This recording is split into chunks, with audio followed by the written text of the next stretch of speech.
Latest news updates కోసం ఇప్పుడే download చేసుకోండి మీడియా ఎఫెక్ట్స్ యాప్. ఇది అన్ఎక్స్పెక్టెడ్ ఇది. Still it's nice. అందరికీ నమస్కారం. ఈరోజు మీరిద్దరూ మాట్లాడేది మీరు వినబోతున్నారు. చాలా గుర్తులు బయటపడతాయేమో. ముందు చాలా ఇన్ఫార్మల్గా చెప్తున్నాను. నేను రాగానే అన్నాను ముందు ఈసారి వాళ్ళు ప్రజెంట్ చేసింది. నేను ఇంటికి వెళ్ళినప్పుడు ఇంటి ఆడపడుచు అని చెప్పి నాకు సారీ ఇస్తే నేను ఈ సారీయే కట్టుకుంటాను. పుస్తకం ఆవిష్కరణకి నేను ఈ సారీయే కట్టుకుంటానని చెప్పాను. So here I am.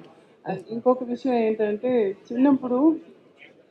చిన్నప్పుడు అంటే స్కూల్లో చదువుతున్నప్పుడు టీ నగర్లో రామకృష్ణ స్ట్రీట్లో నా క్లాస్మేట్ ఆనంది అని ఉండేది. ఎదురిల్లు అల్లుగారి ఇల్లు. మేము అక్రాస్ ద రోడ్ పరిగెత్తుకుని వెళ్ళేది అడ్మైర్ చేసేవాళ్ళం సిస్టర్స్ని. వాళ్ళు చక్కగా శారీ కట్టుకుంటే మేము అప్పుడు ఇంకా స్కర్ట్ అండ్ బ్లౌజ్లో ఉన్నాం. సో మెల్లిగా హాఫ్ శారీ నుంచి శారీకి షిఫ్ట్ అవ్వడానికి ఆదుర్త వాళ్ళని చూసి. సో ఎలా శారీ కట్టుకోవాలని నేర్చుకుంటే కూడా వాళ్ళ దగ్గర నుంచి అక్కడి నుంచి వచ్చిన క్లోజ్నెస్ ఇది. ఎక్కువగా కలవకపోయినా వేరే వేరే ఊర్లైనా స్టిల్ దట్ క్లోజ్నెస్ హార్ట్లో ఇంకా అలాగే ఉంది. So that continue. అండ్ ఒక ఇంట్రడక్షన్ ఇవ్వాలి నేను, ఎందుకంటే సంజయ్ అన్నారు కదా మేము ఇంటికి వెళ్ళి పిలిచామని. బిఫోర్ దాట్ దానికి ముందే నేను ఫోన్ చేసి సురేఖకి ఫోన్ చేసి ఇలా అనుకుంటున్నాము, బుక్ ఉంది, అది చిరంజీవి అనే గారే దాన్ని రిలీజ్ చేయాలి అని అంటే అసలు ఇంకో థాట్ లేదు, ఆయన అడగలేదు, ఏమీ లేదు. అయ్యో అవునమ్మా తప్పకుండా చేస్తారు, అంతా ఆయనే చూసుకుంటారు ఇంకొక చెప్పేసింది. అంటే అది కాదు, ఆయన అడిగేసి అంటే నేను చూసుకుంటానులే అన్నీ అని చెప్పి పెట్టేశారనమాట. This is how it vent.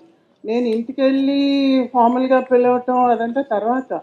అప్పుడు నేను చూడలేదు. అంటే అవార్డు వచ్చిన తర్వాత, పద్మవిభూషణ్ వచ్చిన తర్వాత నేను చూడనే లేదు. నేను చూడాలి, నేరుగా వెళ్ళి ఇన్వైట్ చేయాలని చెప్పి మా ఆయన నేను ఇంటికి వెళ్ళి వాళ్ళని కలిసి ఇల్లంతా తిప్పి చూపించారనమాట. అంటే నాకు రెనోవేట్ చేసిన తర్వాత నేను చూడలేదు ఇల్లు. సో చేయి పట్టుకుని ఒక తోడు పుట్టిన సిస్టర్ని ఎలా ట్రీట్ చేస్తారో అలా.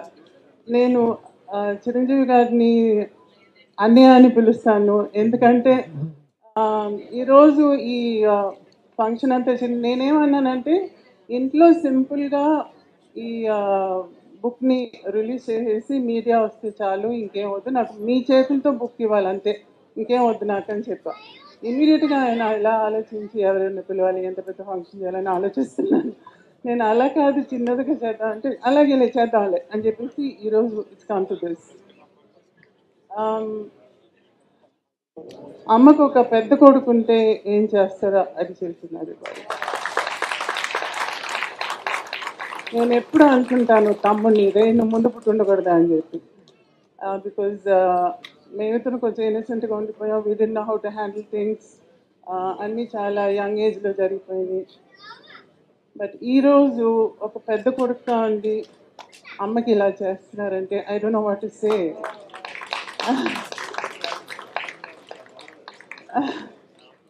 Thank you so much. I have no words. ఇంకా మీరు అడిగితే నేను సమాధానం చేస్తాను. నాకు తెలిసిన విషయం ఏంటంటే సురేఖ గారు మెగాస్టార్ చిరంజీవి గారి మీద పెత్తనం జలాయిస్తారని తెలిసిపోయిందో ఇంట్లో. అది ఆయనకి సావిత్రమ్మ గారి మీద ఉన్న ప్రేమ నాకు తెలుసు కాబట్టి వెంటనే ఎలాగన్నా ఒప్పుకుంటారని చెప్పేశాను. నాకు అన్ని విషయాలు కాదు, నాకు ఇలా మాట్లాడడం, స్టేజ్ మీద నుంచోవడం, కూర్చోవడం ఇవన్నీ కూడా చాలా కొత్త, ఇప్పుడు చేయలేదు. కానీ చాము నీ కోసం అయితే ఓకే కూర్చుంటాను. అమ్మ కోసం మీరిద్దరూ ఏమైనా చేసేటట్టుకున్నారు. ముందు మీరిద్దరూ కలిసి స్టేజ్ మీద ఇలా ఫంక్షన్స్కి రావటం కూడా చాలా తక్కువ అని విన్నాను నేను. అటువంటిది ఈరోజు మన ఇద్దరం కూర్చొని మాట్లాడేటట్టుగా కూడా చేసినారంటే దట్ ఎక్స్ప్లెయిన్స్. స్టేజ్ మీద లవ్లీ. రాచమ్మ నువ్వు నేను చిన్నప్పటి నుంచి తెలిసిన మధ్యన ఒక ఫ్రెండ్ ద్వారా ఇద్దరం కలుసుకునేవాళ్ళం. సో మీ ఇంటికి వచ్చి తిరిగేంత చనువు అప్పుడు లేదు నాకు, కానీ అమ్మ గురించి చాలా తెలుసుకోవాలని ఉండేది. అది నాకు ఈరోజు ఛాన్స్ వచ్చింది. So I want to ask you something.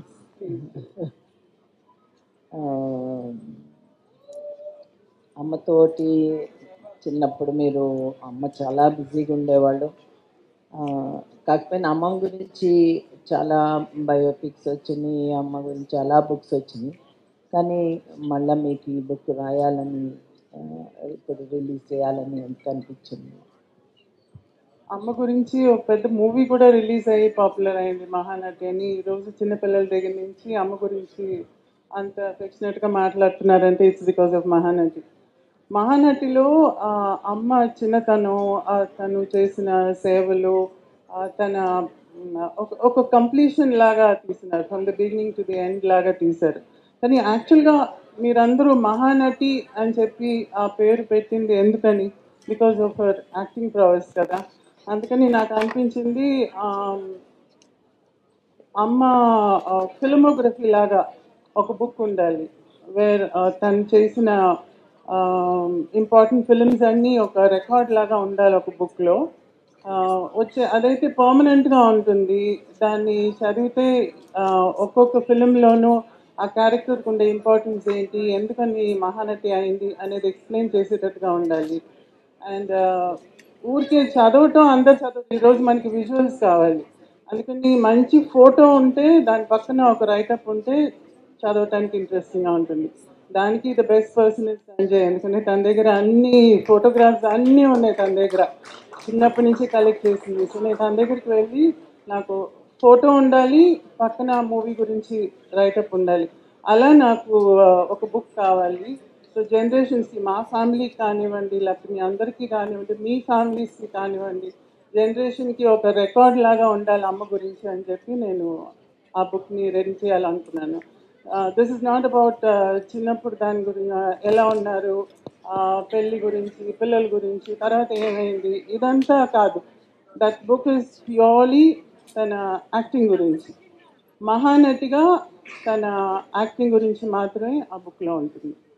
So ఆ రీజన్తోనే నేను ఈ బుక్ చేయాలనుకున్నాను. అలా ఇండస్ట్రీలో చాలామంది పెద్ద ఆర్టిస్టులు ఉన్నారు, డైరెక్టర్స్ ఉన్నారు. ఇంతమంది ఉండగా ఎందుకు ఈయన చిరంజీవి గారితోనే చేయించాలని అనిపించింది మీకు? మీకే తెలుసు రీజన్ ఏంటని చెప్పి. మీరు అడగకుండా కూడా నాకు ఓకే అన్నారు కదా. నేను ఫస్ట్ టైం ఇంటికి వచ్చినప్పుడు ఆయన డాన్స్లో కొంచెం కాళ్ళు ఇదయ్యి కర్ర పట్టుకుని హీ హ్యాడ్ ఇంజరీ. పైనుంచి నేను వచ్చానని తెలిసి ఆ కర్ర పట్టుకుని మెట్ల మీద నుంచి దిగొస్తున్నారు. అయ్యో ఏంటి కర్ర అని అంటే, వచ్చిన యాక్సిడెంట్ అయినలేమా, ఏం లేదులే అని అన్నారు. కిందకు వచ్చి పలకరించి కాఫీ తెప్పించి మాట్లాడుతూ అప్పుడు చెప్పారనమాట, నాకు పొద్దున్నే లేవంగానే అమ్మ మొహం కనపడాలమ్మా, నేను లేవంగానే బెడ్రూమ్లో అమ్మ ఫోటోనే ముందు చూస్తాను అని చెప్పేసి, నేను అమ్ముతానో లేదో అని పైకి వెళ్ళి ఆ ఫోటో తీసుకుని వచ్చి మరీ నాకు చూపించారు. So who does that? ఈ జెన్యున్నెస్ అంటే your thought, word and deed should be the same. మనం మనసులో ఒకటి అనుకునేది, మాటలు ఒకటి చెప్పేది, చేసేది ఒకటి. చాలామంది అలా చేస్తారు. ఊరికే నోటితో ఆవు అని మాట్లాడటం ఒకటి, లేకపోతే ఏదో ఒకటి చేసేదిను పెద్ద పేరు తెచ్చుకునేది. అలా కాకుండా ఫర్ హిమ్, చిరంజీవి గారికి ఏంటంటే ఆయన థాట్, వర్డ్, డీడ్ మూడు ఒకటే. ఆ జెన్యున్నెస్ని ఇట్ టచ్ మై హార్ట్. అందుకనే నేను ఆయన తప్ప ఇంకెవరు ఈ బుక్ని రిలీజ్ చేయకూడదు, ఆయనే చేయాలి అని చెప్పి పట్టుబట్టి నేను డైరెక్ట్గా ఆయన అడిగాను అన్నమాట. అండ్ ఈరోజు చూడండి, ఆయన సరే ఇంట్లో రిలీజ్ చేయండి, medium just look at this. ఇంకా కొంచెం పర్సనల్ విషయాలకు వస్తే, మేము మా చిన్నప్పుడు మా నాన్నగారు చాలా బిజీగా ఉండేవాళ్ళు, చాలా మిస్ అయ్యేవాళ్ళం. కానీ అమ్మ మాతో ఉండడం వల్ల మేము మిస్ అయ్యేదాన్ని కొంచెం తగ్గింది. అమ్మ అన్నీ చూసుకునేది కాబట్టి. కానీ మీ విషయంలో అమ్మ నాన్నగారు ఇద్దరు కూడా చాలా బిజీ కదా, మీరు ఎంత మిస్ అయ్యి ఉంటారు? అమ్మతో టైం అసలు స్పెండ్ చేయడానికి వీలుండేదా కాదా ఏంటి అని? చాలా మిస్ చేసామండి యాక్చువల్గా. I did miss. ఎందుకంటే నేను స్కూల్కి వెళ్ళేటప్పుడు స్కూల్లో వచ్చి పేరెంట్ టీచర్స్ మీటింగ్ ఉంటుంది. ఆ పేరెంట్ టీచర్స్ మీటింగ్కి అంతా అందరు పేరెంట్స్ వస్తారు కానీ నాకు పేరెంట్స్ రారు, ఎందుకంటే వస్తే జనం వచ్చేస్తారు. She can come. అది నాకు అప్పుడు అర్థమయ్యేది కాదు. అందరికి వస్తారు నాకు రారు అని అనిపించేది.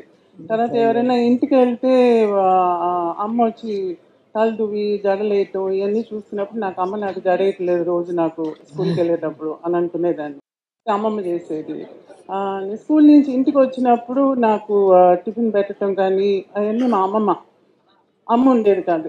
కానీ నైట్ నేను పడుకున్నప్పుడు అమ్మమ్మ దగ్గర పడుకునేదాన్ని. పొద్దున్న లేచి చూస్తే అమ్మ నాన్న మధ్యన ఉండేదాన్ని. అంటే అమ్మ షూటింగ్ ఫినిష్ చేసి వచ్చిన తర్వాత నన్ను ఎత్తుకొని పోయి తన రూమ్లో పెట్టుకునేదన్నమాట. సో మేము పొద్దున్న లేచినప్పుడు so she was also missing me.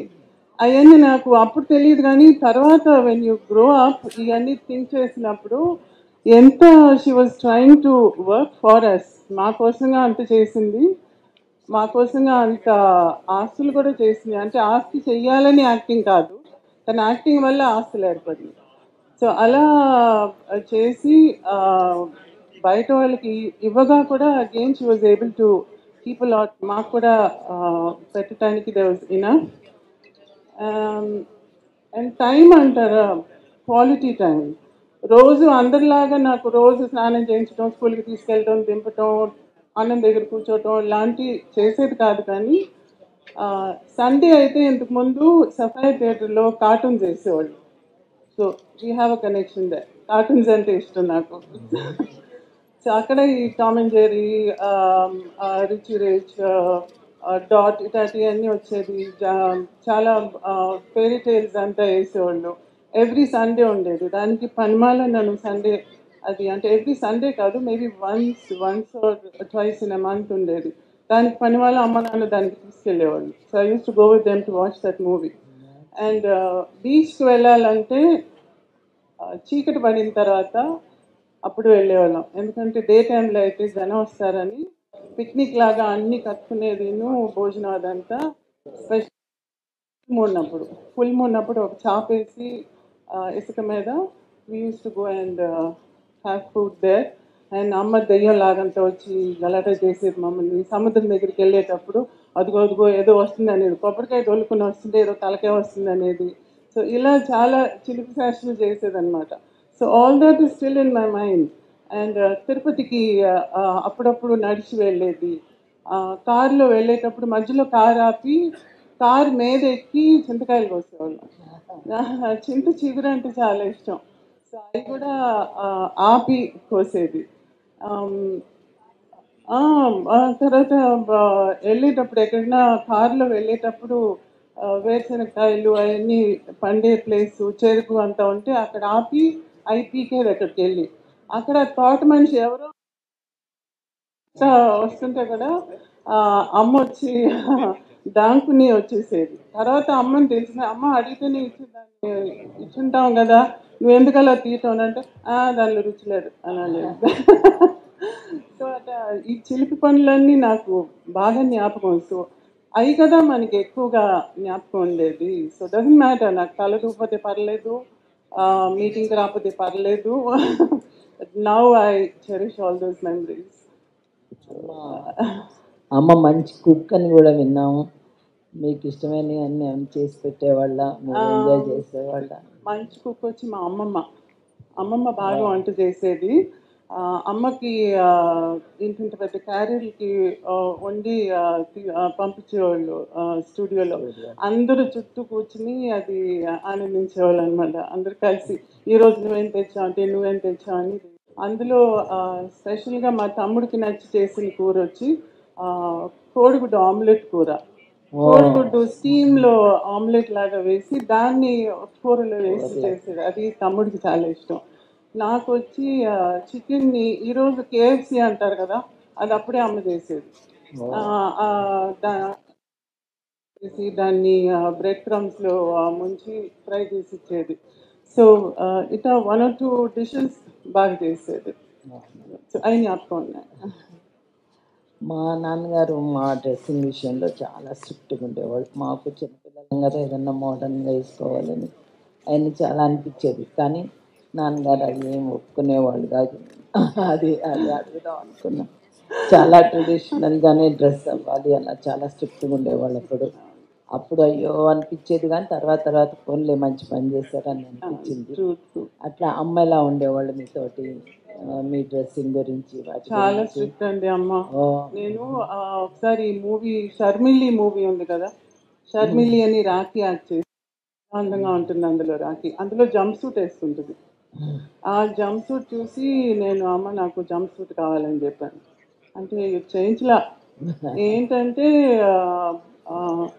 Jump suit అంటే మొత్తంగా టైట్గా ఉంటుంది కదా, మధ్యలో ఓపెన్గా చెప్తున్నాను, మధ్యలో డివిజన్ కనపడకూడదు మా ఆడోళ్ళకి అని చెప్పేది. సో ప్యాంట్ షర్ట్ వేసుకుంటే కూడా the shirt should be below, cuts కనపడకూడదు, మోకాల దాకా ఉండాలన్నమాట. తను చక్కగా పావడ, పరికిణి, హాఫ్ సారీ అవన్నీ చాలా ఇష్టం ఆమెకి ట్రెడిషనల్గా. సో అవి ఎక్కువగా నాకు అలవాటు చేసింది, సారీస్ అలవాటు చేసింది, సారీ డిజైన్ చేసేది. ఓ, అమ్మ సారీస్ కూడా చాలా ఉంటాయి కదా, ఆ సారీస్ని కూడా మళ్ళీ తిరిగి నాకు హాఫ్ సారీకి స్కర్ట్స్కి అంతా కుట్టించేది. సో ఆ ట్రెడిషనల్లీ తనకి బాగా ఇష్టం. ప్యాంట్ షర్ట్ అంతా పెద్దగా లేదు, కానీ నేను కొంచెం మా నాన్న దగ్గరికి వెళ్ళి కొంచెం అలా అలా అడిగి అన్నట్టు కొనుక్కునేదాన్ని ఆశకి. వచ్చిన అప్రూవల్ లేదు. అంతే అన్నమాట. మళ్ళీ ఎవరైనా పిల్లలు కుక్క పిల్లల్ని పిల్లి పిల్లల్ని ఎవరన్నా అడుగుతారు, నువ్వేమో పాములంటే ఇష్టం అని చెప్పేదన్నమాట. దానికి అమ్మ నీకు పాములంటే ఎంత ఇష్టమో తెలుసుకొని రోజు పాములోని ఇంటికి పిలిపించి ఆ పాము పిలిపించి నీకు చూపించేవాళ్ళు అంట. నిజమేనా? అవును. అది ఏమిటంటే అంటే నీ మీద ఎంత ప్రేమ, నీకు ఏది కావాలంటే అది చెయ్యాలని అమ్మకి. నాకు ఇంతకుముందు ఇళ్ళకి వచ్చేవాళ్ళు, మీ అందరికీ కొంతమందికి తెలిసి ఉంటుంది, ఇళ్ళకి మ్యాజిక్ షో చేసుకుంటూ వచ్చేవాళ్ళు. పావుని మెడ మీద తగిలించుకుని బుట్ట అంతా తీసుకుని వచ్చి ఇంట్లో మ్యాజిక్ చేసేవాళ్ళు. దాని ఏమంటారు, కీరి పుల్లని ఏమంటారు, సారీ మై తెలుగు, మంగూస్. మంగూస్ను పాము తీసుకుని వచ్చి దాన్ని ఫైట్ చేయటం అంతా చూపించేవారు. ఒక చిన్న పిల్లని తీసుకుని వచ్చేవాడు, ఆ పిల్లని బుట్టలో పిలేసి కాసేపటికి బుట్ట తీస్తే ఆ పిల్ల ఉండేది కాదు. ఈ మ్యాజిక్ అంతా మా ముందు చేసేవాళ్ళు అనమాట ఇంటికి వచ్చి. అప్పుడు అమ్మ వాళ్ళకి ఏదైనా డబ్బులు ఇచ్చేది. అందులో నాకు అట్రాక్ట్ అయ్యేది ఏంటంటే పాము. ఆ పాము అలా పోయేది, దాన్ని తీసి మేడ మీద వేసుకునేది, అటు పెట్టేది, మాయం చేసేది, అంతా చేస్తుంది. నేను తాకొచ్చా పావుని అని అడిగా. తాకొచ్చు, అది పర్వాలేదు అన్నాడు. అది దాంతో ఆడుకుంటూ దాన్ని మేడ మీద వేసుకుంటూ అవన్నీ ఆడుకుంటూ ఉంటుంది చూసి రేపు కూడా వస్తావా అని అడిగా.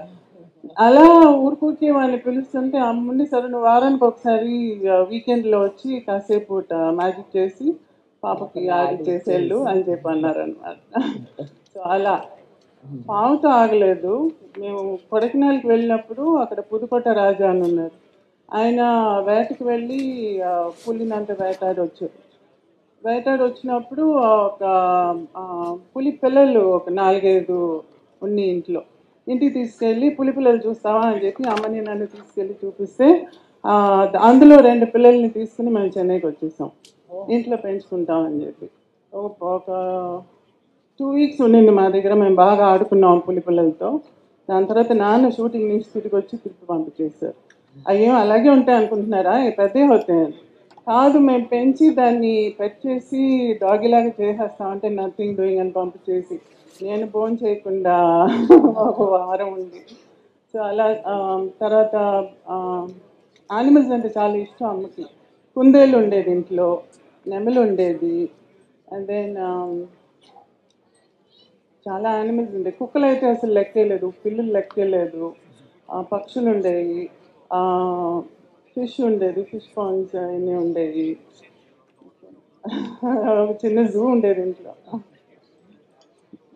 ఇంకొక మాట, ఇంట్లో ఇంతమంది అమ్మ నాన్న ఆర్టిస్టులు, అక్క రేఖ కూడా ఆర్టిస్టు, ఇంతమంది ఉండగా నీకు ఇప్పుడు యాక్ట్ చేయాలని అనిపించలేదా? అసలు అమ్మని అడిగావా? నీకే ఆ కోరిక ఏమన్నా? ఎందుకనో అనిపించలేదు. నాకు హౌస్ వైఫ్గా ఉండాలని ఉండేది. ఓ, నేను స్కూల్లో కూడా అందరూ టీచర్స్ వచ్చి నువ్వేమవుతావు అంటే ఒకరు నేను డాక్టర్ అంటే, ఇంజనీర్ అంటే, నర్స్ అంటే, ఎయిర్ హోస్టెస్ అంటే అలా చెప్పేవాళ్ళు. కానీ నాకు హౌస్ వైఫ్గా ఉండాలని ఉండేది. ఎందుకంటే నాకు ఇల్లు చూసుకోవటం, పిల్లల్ని పెంచడం ఇదంతా మేబీ బికాజ్ నేను ఆ పార్ట్ అమ్మ దగ్గర కొంచెం మిస్ చేశాను కదా. అందుకని నేను వచ్చి నా పిల్లలకి అలా ఉండాలి అని అనిపించేది నాకు. సో ఐ డిసైడెడ్ అప్పుడే I'm a house wife. And ఈరోజు హౌస్ వైఫ్ అని చెప్పకూడదు, హోమ్ మేకర్ అని చెప్పాలి. అదేంటి అదేదో ఇంటీరియర్ డెకరేటర్ లాగా హౌస్ వైఫ్ అని అంటే అది house wife is a house wife అంతే, హోమ్ మేకర్ అంతా ఏం కాదు. సో ఆ వైఫ్గా ఉండటానికి యూ షుడ్ ఫీల్ ప్రౌడ్, దానిలో తప్పేం లేదు. So if anybody is a house wife, please say your a house wife, don't say I'm just a house wife అంటారు. she's taking No, no, no, no. great I am job. a housewife. You're the queen of the house. Yes. So, అదే నేను ఇంకా లాస్ట్లో అడుగుదాం అనుకున్నాను కానీ నువ్వు ముందే చెప్పేశాం. 18 ఏళ్ళకే నీకు పెళ్లి చేశారని అప్పుడు అందరం అయ్యో 18 ఏళ్ళకి చేసేస్తున్నారు అలా అనుకునేవాళ్ళము. నీ దగ్గర నుంచి ఏమన్నా అమ్మతోటి ఏమన్నా రెసిస్టెన్స్ ఉండేదా? కానీ అమ్మ చెప్పినట్టు 18 ఏళ్ళకి 18 కాదండి, 16. 16 అమ్మో 16 ఏళ్ళప్పుడు అమ్మకి హెల్త్ అంత బాగుండలేదు. సో అమ్మ ఫెల్ట్ రెస్పాన్సిబుల్ పిల్లల్ని సెటిల్ చేయాలని. తమ్ముడు చాలా చిన్నోడు.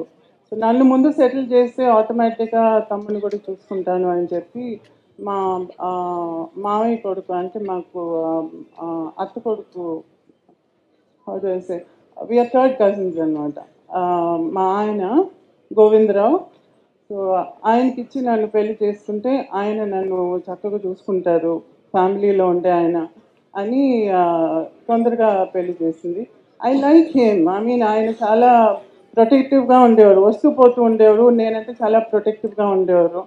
అందుకని పెళ్లి చేసుకుంటే ఆయనతో ఉండొచ్చు. నాకు ఆ టైంలో ఇది లేదు కదా, పెళ్లి చేసుకుంటే హాయ్ స్కూల్కి పోవట్లేదు, హోంవర్క్ లేదు, చదవక్కర్లేదు, ఎగ్జామ్ పని లేదు, జాలీగా ఉండొచ్చు పెళ్లి చేసుకుని అని చెప్పేసి అనుకున్నాను అనమాట.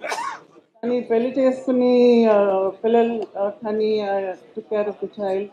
2 years తర్వాత మా నాన్న వచ్చి చదువుతిప్పి కాలేజ్కి వెళ్ళు చదువు అని చెప్తే అప్పుడు మళ్ళీ చదవటం మొదలుపెట్టాను. So after my child was Born నేను డిగ్రీ ఫినిష్ చేశాను. అమ్మ చనిపోయేటప్పటికి 45-46 ఇయర్స్ అనుకుంటా. అంత ఎర్లీ ఏజ్లోనే అమ్మని మిస్ అవ్వడం నీకు మెంటల్గా ఎట్లా అనిపించింది? నాన్నగారితో నీ రిలేషన్షిప్ ఎట్లా ఉండేది ఆ తర్వాత? చాలా హారబుల్ అండి. ఎందుకంటే అమ్మ కోమాలో పోయినప్పుడు I was doing my BA final year exam. Last ఎగ్జామ్కి ముందు ఒక 3 days గ్యాప్ ఉన్నప్పుడు నాకు ఇలా కోమాలో పోయినట్టుగా తెలిసిందన్నమాట.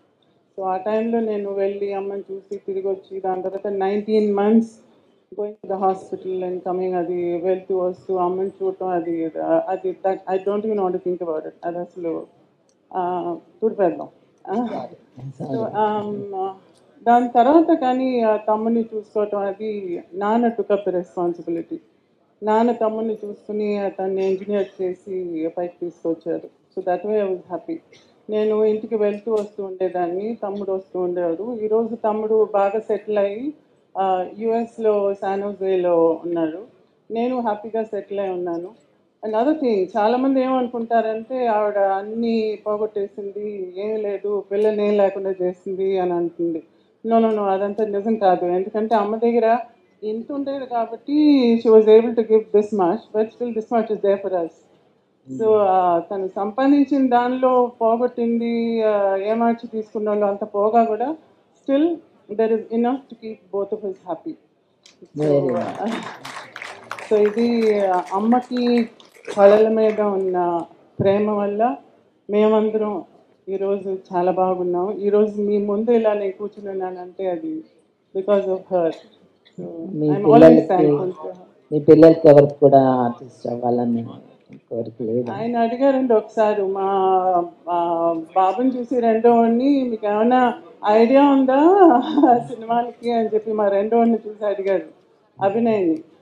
దాసరి గారి దగ్గర ఒక మూవీ చేశాడు యంగ్ ఇండియా అని చెప్పి. ఆ టైంలో అది చేసేటప్పుడు మిగతా ఫిలిమ్స్ ఏవి ఒప్పుకోకూడదు అని చెప్పి చేయలేదు. దాని తర్వాత కణితం ఏదే రామానుజం అని చెప్పి మ్యాథమెటిషియన్ రామానుజం మెయిన్ క్యారెక్టర్ చేసి అందులో అవార్డు వచ్చింది. ప్రెసిడెంట్ కూడా చూశారనమాట ఆ టైంలో ఆ మూవీని. సో మంచి పేరు వచ్చింది దానికి. సో కొంచెం సెలెక్టివ్గా పోయారు. ఈరోజు he is basically a sportsman. టొరంటోలో పక్కన ఒక అకాడమీలో, ఒక స్పోర్ట్స్ అకాడమీలో ఈరోజు టేబుల్ టెన్నిస్ సెక్షన్ని చూసుకుంటున్నాడు అనమాట తను. But still he likes acting, emotional acting అంటే ఇష్టం తనకి. ఏదైనా స్పోర్ట్స్కి సంబంధించిన క్యారెక్టర్ వస్తే బాగుందమ్మా అని అంటూ ఉంటారు. So let's if he's lucky he might get something. మా పెద్దోడు వచ్చి he's behind the screen. Short films చేసే కోర్స్ని యూనివర్సిటీ ఆఫ్ కాలిఫోర్నియాలో చేస్తున్నారు. అండ్ ఈరోజు బెంగళూరులో, చెన్నైలో, ఊటీలో అంతా he takes workshops for those who take short films. So workshops చేస్తుంటారు షార్ట్ ఫిలిం చేసే వాళ్ళకి. So and that's both of them are sort of in the same field. ఒకటి ఫైనల్ లాస్ట్ క్వశ్చన్.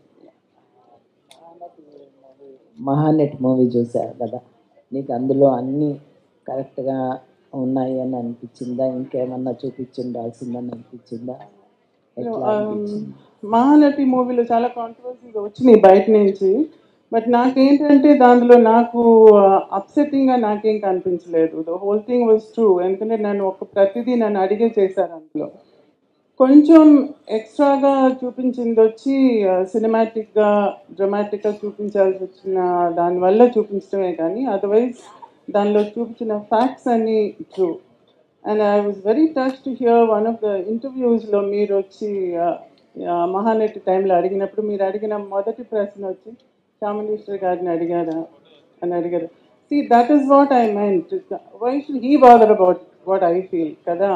సో ఆ కనెక్షనే నాకు ఈ రోజు కూడా still I feel that affection is still there.